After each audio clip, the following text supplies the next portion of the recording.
J'ai choisi de vous montrer 3 dates qui, pour moi, sont extrêmement importantes dans la structuration de la recherche clinique en France. La première, c'est la création du PHRC, un programme hospitalier de recherche clinique financé sur les recettes de l'assurance maladie, mais qui ont permis vraiment aux établissements de santé, les CHU en premier, les centres anticancéreux et autres établissements, à s'approprier la recherche clinique, à se mettre en concurrence vis-à-vis d'autres collègues pour essayer d'obtenir le programme qui était le plus multicentrique et le plus collaboratif possible. Et ça a vraiment structuré la recherche institutionnelle en France. Ça a permis de commencer à professionnaliser aussi le métier de chercheur médical pour pouvoir faire cette recherche clinique.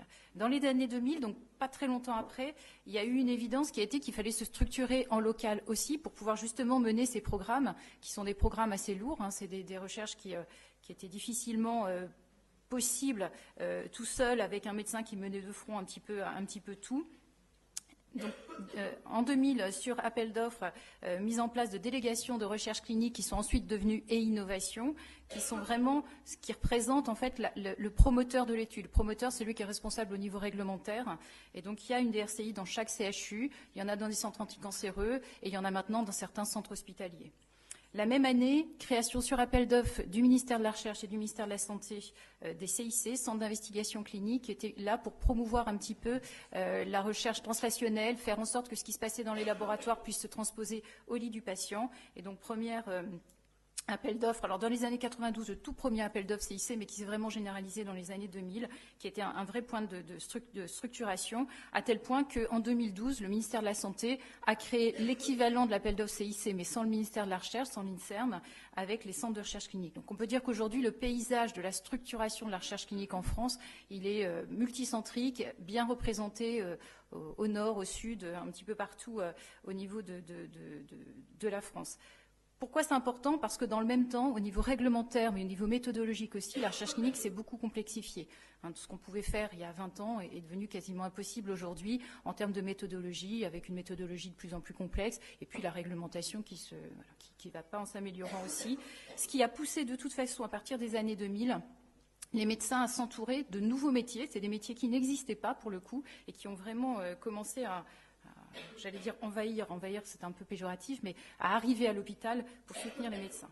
Alors, je vous ai fait juste 2 diapos pour vous représenter un petit peu le paysage des métiers actuels, qui sont assez récents, mais qui sont actuels et qui existent à l'hôpital, qui sont financés au sein des structures hospitalières. Alors, si on regarde les métiers promoteurs, donc tout ce qui régit finalement le fait qu'un essai clinique soit bien conforme à la réglementation, on a un chef de projet, bon, jusque-là, on est un petit peu dans tous les projets industriels aussi.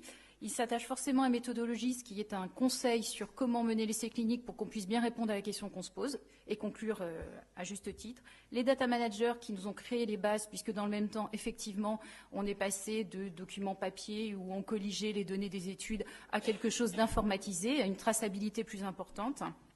Les arcs de monitoring, attachés de recherche clinique, qui sont là pour vérifier que toutes les données de l'étude sont bien des données réelles et qu'il n'y a pas eu d'erreur de retranscription. Les pharmacovigilants, alors qui existaient, mais plus spécifiquement en recherche clinique, avec une réglementation qui est quand même extrêmement poussée dans la déclaration des événements désirables. Les biostatisticiens qui étaient là, qui n'étaient pas à l'hôpital, mais qui sont arrivés à l'hôpital, qui étaient là avec le méthodologisme et qui interviennent aussi beaucoup dans l'analyse des données. C'est assez rare maintenant, alors que c'était le cas il y a 20-25 ans, qu'un médecin récupère sa base de données, fasse ses statistiques et puis ses conclusions. C'est vrai que maintenant, c'est une équipe. Et peut-être qu'on parlait un petit peu des liens d'intérêt ou des conflits d'intérêt, ça permet aussi de donner de la valeur aux résultats. Et puis, l'économiste de la santé, il y a de plus en plus d'études sur les rapports, le ratio, est-ce que c'est intéressant économiquement, comment ça s'insère finalement dans le paysage économique français. Donc, il y en a d'autres, ça c'est les principaux, ceux qui prennent de la place et ceux qui existent vraiment, qui sont financés au sein des hôpitaux pour mener à bien les essais cliniques. Parallèlement à ça, il y a ce qui se passe au contact du patient, ce qui s'appelle l'investigation, donc au contact du médecin, l'investigateur. Vous allez voir qu'il n'y a plus que les médecins qui peuvent être investigateurs, mais aussi d'autres professionnels de santé. Donc des métiers de techniciens de recherche clinique qui sont arrivés dans les hôpitaux, qui aident vraiment à colliger les données, à renseigner les données, à faire en sorte que la donnée soit fiable. L'infirmière de recherche clinique, évolution des infirmières de soins qui ont souhaité vraiment se détacher en recherche clinique, avec des formations parallèles, coordinateur de recherche clinique, donc tout ça est arrivé par la suite parce que l'équipe grossissante de techniciens, d'infirmières, le médecin étant par ailleurs pas forcément suffisamment disponible, le coordonnateur est vraiment son adjoint, qui permet de faire en sorte que l'investissement du médecin dans un essai clinique soit vraiment à la hauteur finalement de l'engagement du médecin. C'est-à-dire que quand on dit qu'on va inclure 10 patients dans une étude, il faut inclure 10 patients dans une étude, donc il faut les trouver, il faut leur expliquer l'étude, il faut les suivre, il faut colliger les données. L'épidémiologie, alors je vais y revenir, mais c'est vrai qu'on a un autre virage qui arrive, qui est celui des données numériques. Il va falloir qu'on arrive à les traiter correctement et répondre aux besoins finalement et aux questions qu'on peut se poser. Les qualiticiens, alors ça c'est sûr qu'il n'y a pas qu'en recherche clinique, mais en recherche clinique particulièrement, avec les procédures, la réglementation, les bonnes pratiques cliniques, les certifications à venir, etc. Et puis de façon un peu plus récente, les métiers de soignants qu'on connaissait, qui ont en plus à l'image finalement de ce que les infirmières ont fait depuis maintenant une vingtaine d'années, ont commencé à s'investir. Et quand je vous dis à s'investir, c'est à 100% recherche. On a une sage-femme de recherche clinique qui ne fait plus que des protocoles de maïeutique ou un travail en support. Les kinés, les orthoptistes, on en a parlé aussi. Donc il y a vraiment aussi une évolution avec un besoin des professionnels de santé au sein de l'hôpital de s'investir davantage. Alors finalement, si on répond à la question nouveaux métiers, je vous ai juste mis 2 axes innovants que je trouvais être incontournables dans ce qui va arriver. Donc là, il ne faut pas être extrêmement devin puisque les choses sont déjà en place. Les soignants, donc c'est les paramédicaux, les sages-femmes, qui acquièrent au stade de la recherche clinique beaucoup d'expérience, qui dans leur métier deviennent aussi experts et qui à un moment ont envie de mener leur propre recherche. La recherche biomédicale ou la recherche médicale qu'ils suivent, ça ne répond pas toujours aux interrogations qui se posent. Donc on retrouve en fait le cheminement, le mécanisme que moi j'ai vu se mettre en place au niveau médical au début des années 2000, où on avait des interrogations dans nos pratiques médicales, on voulait y répondre, on répondait au PHRC, etc. On a exactement cette même pratique qui s'est mise en place avec un programme hospitalier de recherche spécifique pour les professions paramédicales, qui ne porte pas du tout sur les mêmes interrogations, et c'est parce que ça émane de personnes différentes, donc qui émanent plutôt, qui traitent de la qualité, de la sécurité des soins, de la prévention tertiaire, de la qualité de vie du patient, et ce n'est pas exhaustif. Donc aujourd'hui, un soignant peut être investigateur, comme l'était le médecin, comme peut l'être le médecin dans la recherche biomédicale, dans son domaine de recherche, mais ça ne s'arrête pas là, parce qu'évidemment, quand on a commencé à rentrer dans le système, un certain nombre de soignants veulent pouvoir s'investir, pouvoir créer leur propre domaine de recherche, pouvoir mener leur propre recherche, qui ne soit pas forcément de la recherche clinique, mais aussi de la recherche appliquée.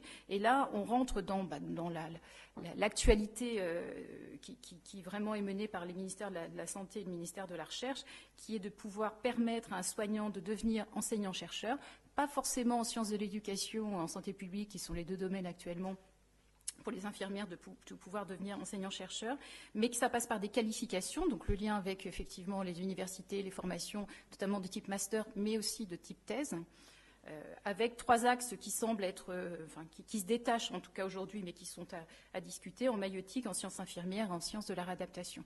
Donc là, c'est vrai que ce n'est pas des nouveaux métiers, c'est une évolution des compétences, et on voit bien que de toute façon, quand on devient expert dans ce qu'on fait, on a envie, en tout cas pour un certain nombre de soignants, d'aller plus loin. Et la recherche, c'est vraiment la première étape, peut-être avant, derrière, de faire une application en soins des différents schémas qu'on veut modifier. L'autre axe innovant, on a commencé à en parler tout à l'heure, mais c'est vrai que là, c'est pour le coup quelque chose qui nous arrive et qu'il faut absolument prendre pour le maîtriser. C'est toute la numérisation des données de santé. Au CHU Nantes, on passe au dossier patient informatisé, 0 papier. Donc, on a des données numériques qui vont devenir extrêmement importantes. Je rajoute toutes les données omiques. Alors, il y a tout, le métabolomique, la génomique, le microbiomique. Enfin bon, vous avez des données massives qu'on connaît, qu'on stocke pour l'instant, qu'on stocke bien, pas bien, on ne sait pas bien, mais qu'on ne réexploite pas parce qu'on n'a pas forcément les outils ou pas forcément les compétences. Il n'y a pas qu'une histoire technique pour pouvoir bien les réexploiter. Il y a tous les objets connectés qui sont en santé, qui sont en train de se déployer et qui sont en train d'être évalués dans le cadre d'essais cliniques. Tout ça donne des données massives avec une forte envie de pouvoir les réutiliser et de pouvoir en faire quelque chose au service du patient. Donc ça pose plusieurs problèmes. La problématique technique, il nous faut des outils qui soient alors sécurisés, c'est sûr, avec une capacité, mais la capacité on l'a maintenant de stockage, mais vraiment sécurisés. Il y a toute une démarche de déploiement d'entrepôts de données de recherche dans les hôpitaux. C'est une vraie problématique avec des groupes de travail au niveau national. L'ambition, c'est vraiment de pouvoir se rapprocher de la médecine personnalisée, de la médecine de précision, de la médecine de prévention. Ça fait 4-5 ans qu'on en entend parler. On sent qu'on peut maintenant toucher du doigt cette personnalisation de la médecine. Encore faut-il qu'on ait des outils d'exploitation performants et fiable, et ça c'est en train d'arriver aussi, c'est en train d'être testé, et c'est là où les liens se font aussi avec les écoles d'ingénieurs. À Nantes, dans le cadre du projet de l'appel d'offres EASIT, il y a une vraie collaboration entre l'école centrale, qui est vraiment fondateur du projet EASIT, avec l'université, avec le CHU de Nantes, parce que l'école centrale a démarché le CHU il y a 3-4 ans, parce qu'il voulait vraiment déployer une ingénierie en santé, une vision en santé. Ils avaient des besoins, ils avaient des envies. Les ingénieurs, ils sont complètement passionnés par ce domaine d'application. Et on a des stagiaires régulièrement sur des projets bien définis de Master 2, donc des stagiaires de 6 mois en fin d'année. Et c'est quelque chose qui commence à se faire. Donc il y a un accueil. On commence à travailler avec des personnes qui ont d'autres compétences dans une complémentarité qui va s'ajuster au fil de l'eau. Et donc l'exploitation des données massives, fouilles de données, algorithmes, machine learning, deep learning, enfin intelligence artificielle, tout ce qu'on peut dire. Je vous ai sorti 2 métiers parce que, qui sont anglo-saxons, mais qui, à mon avis, résument bien ce qui arrive justement dans nos hôpitaux. Le data architect et le data scientist. Data scientist, il faut savoir que la PHP a recruté ses 2 premiers data scientists dans le cadre de son entrepôt de données recherche il n'y a pas très longtemps. C'est des métiers extrêmement rares. C'est des personnes qui ont des compétences à la fois en mathématiques, en informatique, en ingénierie, en biostatistique, enfin...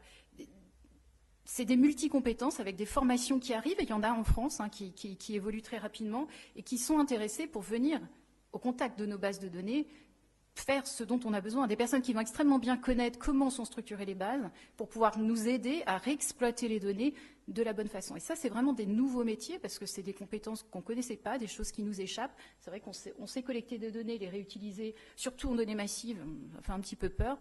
Donc il va vraiment falloir faire une collaboration entre nos métiers de soignants et puis ces métiers-là. Donc, en conclusion, pour revenir un petit peu sur les dates et voir que les choses s'accélèrent, en 1990, grosso modo, le médecin faisait sa recherche clinique avec le patient. C'était un duo, puis la recherche clinique se faisait comme ça. En 2010, c'est plus possible, c'est trop compliqué. Il y a tout un tas de métiers collaboratifs avec des missions qui sont bien définies les uns par rapport aux autres, à la fois pour assurer la sécurité du patient, mais c'est aussi le respect de la réglementation, la fiabilité des résultats, la traçabilité. Et les nouveaux métiers, c'est vraiment les enjeux qui reposent à la fois sur l'évolution des métiers actuels, des soignants, une évolution des compétences, avec une vraie volonté de se qualifier en recherche et d'avoir un vrai parcours recherche, comme on peut le voir et comme on l'a eu sur les métiers médicaux. Et puis, une maîtrise des données massives pour qu'on puisse exploiter de façon optimale et innovante, toujours dans l'idée d'un retour sur le patient et sur son parcours.